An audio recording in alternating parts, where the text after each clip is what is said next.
Hi everyone! Good morning! Morning guys! Bale 8 o'clock na dito sa Sweden. And ayan, kalalabas pa lang yung init. And today, nandito kami sa city kasi pupunta kami doon sa bahay ng papa ni husband. Pero nandito muna kami sa grocery store kasi naggrocery muna si husband. Hindi na ako sumama kasi sabi ko dito na lang ako sa loob ng sasakyan. Hindi na ako sumama sa kanya. Siya na lang para mas mabilis kasi kailangan naming makarating doon sa bahay ng father niya sa family house nila ng mga 9. So, siya na lang yung pumunta doon para mas mabilis. Kasi konti lang naman yung kailangan namin groceries this week. And then, after that,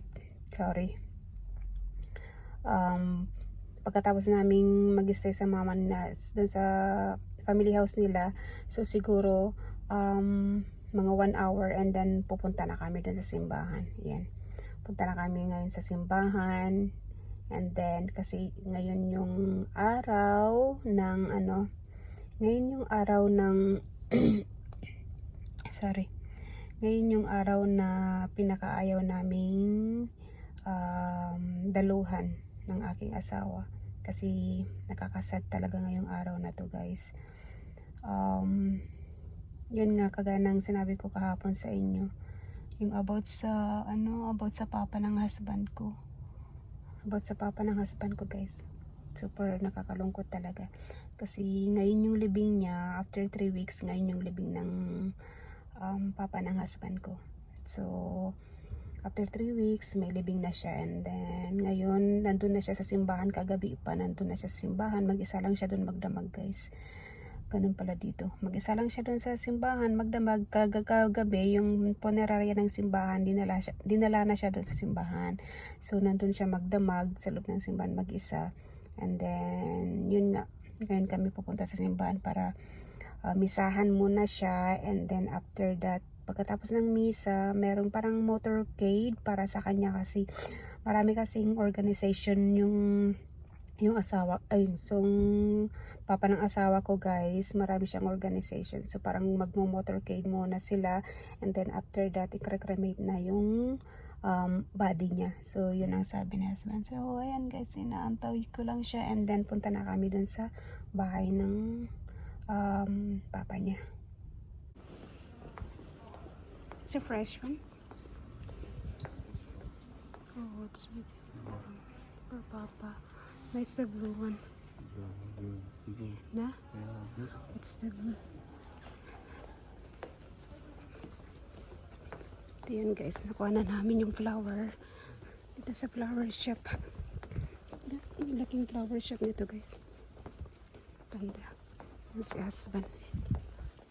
Kuha namin yung flower and then punta na kami dun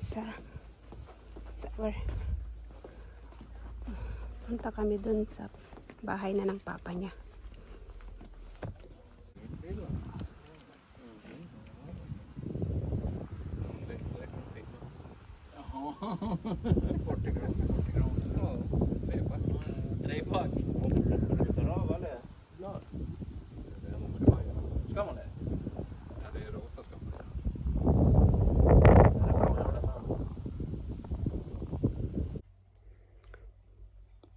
It's now windy outside started. Yeah. So yan guys, dito na kami sa bahay. Sorry. Dito na kami sa bahay guys. Katatapos lang yung alam niyo na. Yung libing ng papa ng asawa ko. So after namin sa simbahan, pumunta kami dun sa bahay nila tapos may konting salo-salo doon. Yan, kami. Konting salo-salo yung mga pamilya nila. Doon kape. Yan. Coffee kami guys. Tapos may mga cake ganun. Parang sila na rin magkakapamilya. Ganun pala dito yung pag may ganyang mga libingan. After ng libing, sila na rin yung nandun sa bahay. Tapos, konti lang yung pumunta dun. Konti lang pala yung dumadalo sa mga ganyan. Kung sino yung mga talagang yung mga close na family. Parang ganun yung mga first degree. Mga ganun na pamilya. Yun lang yung mga nandun. Pag yung mga kapitbahay, hindi lahat pumupunta. Maliban lang kung talagang kaibigan yun pupunta. Pero after that, hanggang sa simbahan lang sila. And then, yun nga, after ng simbahan, uwi na sila. Tapos sa bahay, konti lang. Yung mga ano lang kami dun, mga 10 lang. Ganun pala dito. So, dito na kami sa bayan. Then, nagluluto yung asawa ko kasi doon nag-ano lang kami, kape tsaka cake lang kinain namin. And then magdi-dinner kami sa bahay kasi meron kaming biniling meatballs, ay hindi meatballs, parang meatballs nga ayun, nakakainin namin. So yun ang di-dinner namin. Tapos kain ako ng rice and yung meatballs, and then siya daw yung salad tsaka meatballs. Tingnan natin yung niluluto niya. Oh, you gonna eat this? You have bugs? Huh? Bugs. Is this the one in the plastic? I thought it's round. Ah. What do you call that? Kebab meat. Ah. Kebab means I thought it's round like that. Ah. Yeah, it's like falafel, like that kebab. This is the kebab, guys. This is rice. My Rice? God, no, it's fine. It's okay. That's my rice ako, and then kakainin mo. That's your box tomorrow.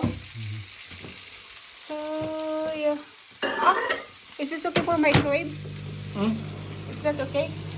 The glass? Oh, okay. Yummy kebab. Kain tayo, guys. So, ako meron akong rice, sweet chili sauce, and then yung beef. Sa husband yan. Vegetables. That's lamb, I think. Lamb? Lamb. Or some copy of it. Lamb, then there's vegetables, and I don't know yung sauce niya. And this is mine. Rice. Kain tayo.